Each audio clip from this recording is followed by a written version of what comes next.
A9 ನ್ಯೂಸ್ಗೆ ಸ್ವಾಗತ. ನಾನು ಅಮೀನ್ ಶೇಖ್. ವಿಜಯಪುರ ನಗರದಲ್ಲಿ ಇಂದು ಮಹಾನಗರ ಪಾಲಿಕೆಯ ಸಾಮಾನ್ಯ ಸಭೆಯಲ್ಲಿ ಸಾರ್ವಜನಿಕ ಶೌಚಾಲಯಗಳನ್ನು ಕುಡಿಸುವುದು ಹಾಗೂ ಕುಡಿಯುವ ನೀರಿನ ಚರ್ಚೆ, ವಾರ್ಡ್ನಲ್ಲಿ ಕಸದ ಗಾಡಿ ತೊಂದರೆ ಕುರಿತು ಹಾಗೂ ಇತರ ವಾರ್ಡ್ನ ಸಮಸ್ಯೆಯ ಬಗ್ಗೆ ಪೂಜ್ಯ ಮಹಾಪೌರರು ಹಾಗೂ ಆಯುಕ್ತರು ಅಧಿಕಾರಿಗಳ ಜೊತೆಗೆ ಚರ್ಚಿಸಲಾಯಿತು.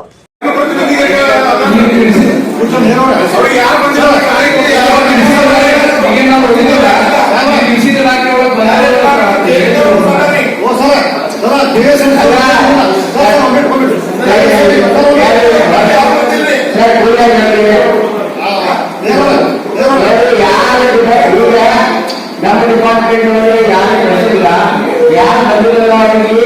ಅವರಿಗೆ ಒಂದು ಕಾರಣಗಳಲ್ಲಿ ನೋಟಿಸ್ ಇಶ್ಯೂ ಮಾಡಿ ಅದು ಪಾಪದ ಜಿಲ್ಲಾಧಿಕಾರಿಗಳಿಗೆ ಇಶ್ಯೂ ಮಾಡಿ ಮುಂದಿನ ಕ್ರಮ ನಾವು ಏನು ಮಾಡಬೇಕು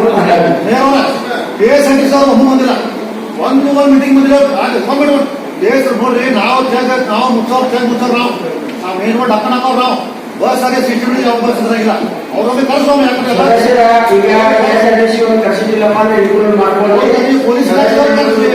ಫಾರೆಸ್ಟ್ ಡಿಪಾರ್ಟ್ಮೆಂಟ್ ಈಗ ಬೆಳಗಾವಿ ಮುಂದೆ ಬರೋದ್ರಿಂದ ಫಾರೆಸ್ಟ್ ಡಿಪಾರ್ಟ್ಮೆಂಟ್ ಮೊದಲು ಅವ್ರು ಬರಬೇಕು. ಯಾಕಂದ್ರೆ ಅವರಿಗೆ ನೋಟಿಸ್ ಜಾರಿ ಮಾಡಿ ಕೊಟ್ಟರೆ ಈ ಸಭೆ ಮುಖಾಂತರ ನೋಟಿಸ್ ಜಾರಿ ಮಾಡಿ ಜಿಲ್ಲಾಧಿಕಾರಿಗೆ ಕಾಪಿ ಹಾಕ್ಬೇಕು.